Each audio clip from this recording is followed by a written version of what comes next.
It is the afternoon of October 21st, 2018, and we have once again set up at Parrish, Florida to watch the Florida Railroad Museum's annual Pumpkin Patch Express, which they run at the end of October each year.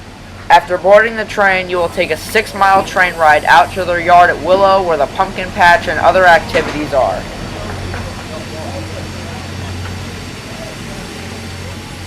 Here we have the possible use of an unidentified object on this drone. Looks like he decided not to do it.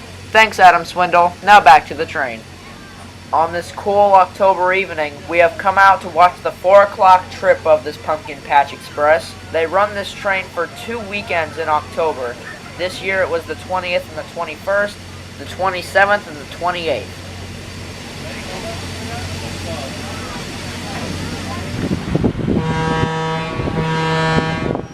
And not a minute after 4 p.m., the train begins to roll north.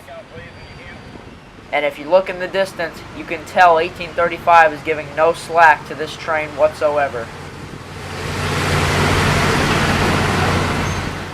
My man Adam, who almost destroyed my drone, is located within the SCL 01188 caboose, which was built in 1974 in Rocky Mount, North Carolina.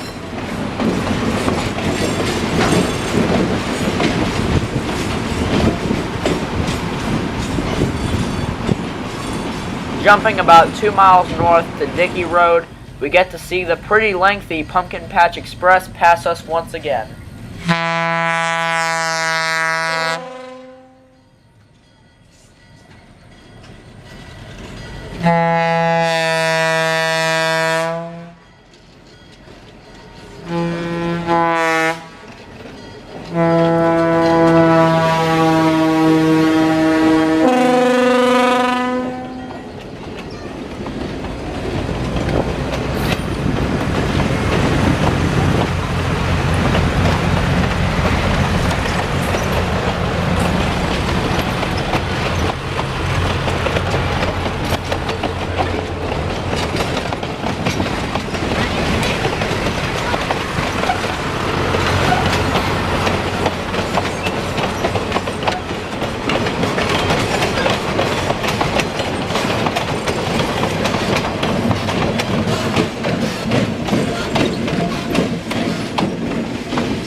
Jumping about 4 more miles north to Willow, we get to see the train pull into the pumpkin patch.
After the train pulls in, everyone gets to disembark and have fun for about an hour at the pumpkin patch.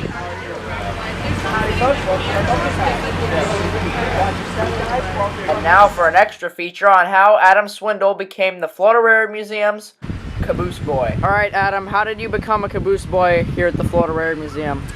Well, it started last Christmas, December 2017. I was still a fairly new volunteer, or I say fairly new, but then again I had prior experience from 2011, but I was only like 12, 13. But last year was the first time working the Christmas trains here at the Florida Railroad Museum, and week 1 I worked both the Seaboard 1188 and the Duo Red Cabooses, which comprise of Mopac 12070 and NW 518415. You know, swapped in and out so then I wouldn't get bored with it. And then the second week, I worked the Seaboard 1188 and the Duo Red Cabooses, which comprise of Mopac 12070 and NW 518415. You know, swapped in and out so then I wouldn't get bored with it. And then the second week, I worked the Seaboard 1188 and the Duo Red Cabooses, which comprise of Mopac 12070 and NW 518415. Well, I was surprised because, like I said, I was still a fairly new volunteer. It's week 2, night 1. Little surprise, I got the caboose again. Well, it was week 2, night 2. Karen, she's conductor that night, and we just got done with the safety portion of our briefing, and she started handing out car assignments. First thing out of her mouth was, "Okay, where is my caboose boy? Adam, where are you?" I'm like, "Oh dear God, what did I possibly start?" I'm like, "I'm right here, Karen."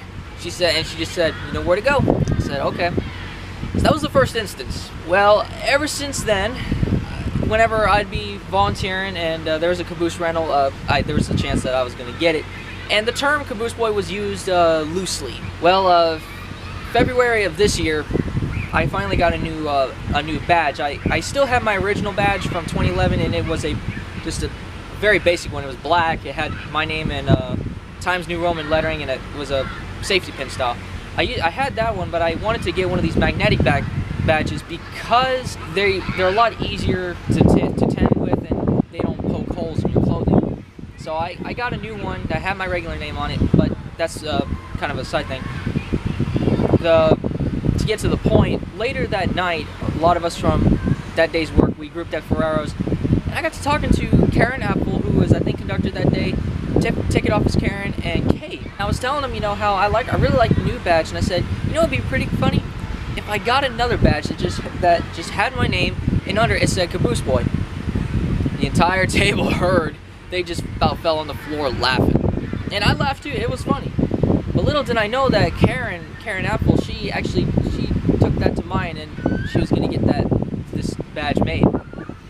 And so from there on, I was being referred to as a caboose boy more and more, and then I believe it was June 14th of this year, I finally made car host. And then whenever we got the train down to Parrish, I was helping around getting some other stuff ready. Karen, she was car host that day. She said in a little stern voice, "Adam, can I talk to you?" And I'm like, "Yes, ma'am." And I'm just thinking, "Oh crap, what did I do now?" And so she just pulled me to the side. She reached into her vest pocket, pulled out a little Ziploc bag that contained a badge. She just held it out and said, "Congratulations on making car host." And it was this badge. There it is. This is one of 2 Caboose Boy badges that I have. The other one is sitting at home on my shelf because I want to preserve that one. But this is the one that I use for daily service here at the Railroad Museum. So ever since I got the badge, it was no longer just a little joke. It more or less became an official thing. This is my primary caboose right here. It's the Seaboard 01188. So there you folks have it.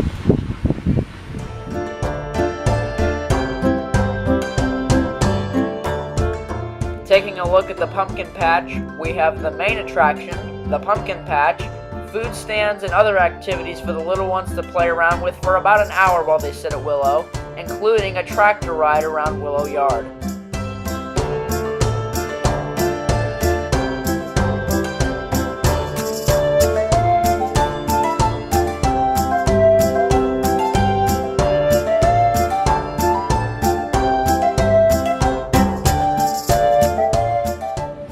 After everybody reboards the train rockets south toward Parrish.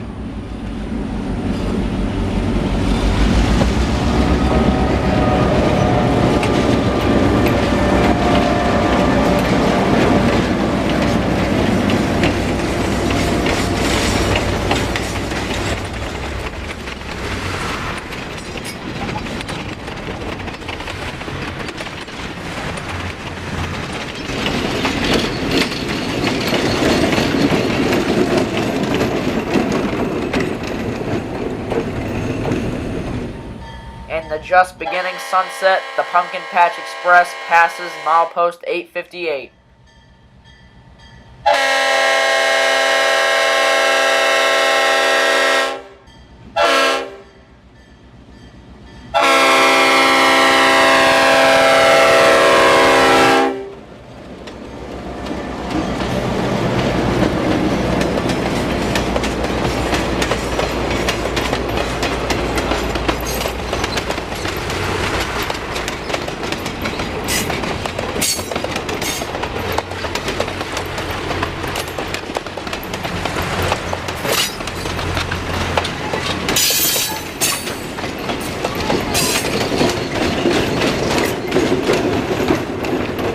After pulling the 6 miles back south, 8330 pulls the train back into Parrish.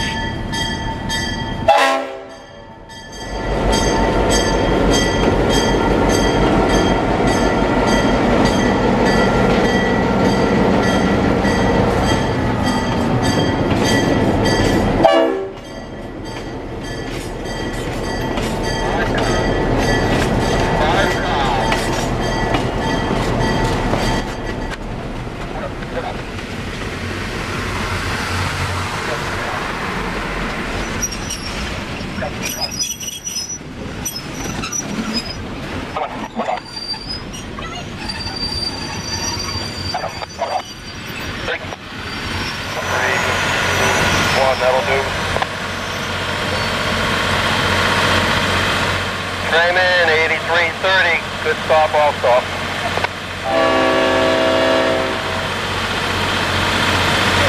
With the train fully stopped and the brakes applied, they get everybody off the train, most of which have a new pumpkin to take home.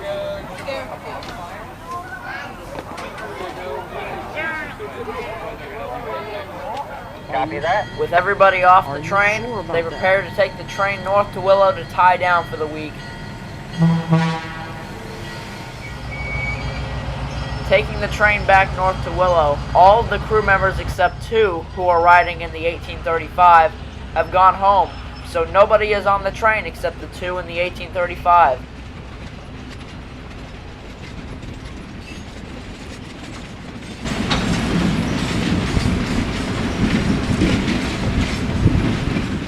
With a beautiful sunset in the background, the train heads north to Willow and passes Dickey Road one last time.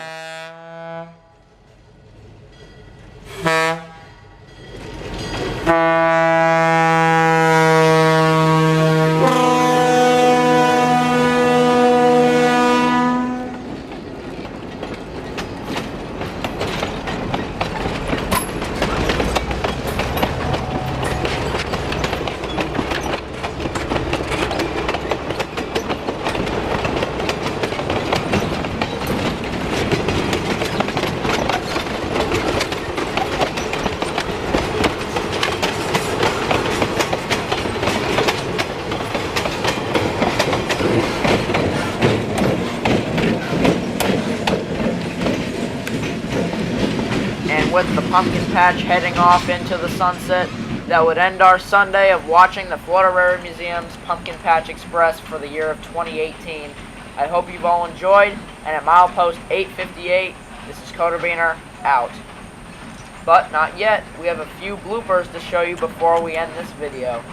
Until June of this, no, it was either June or July 14th of this year. Cut.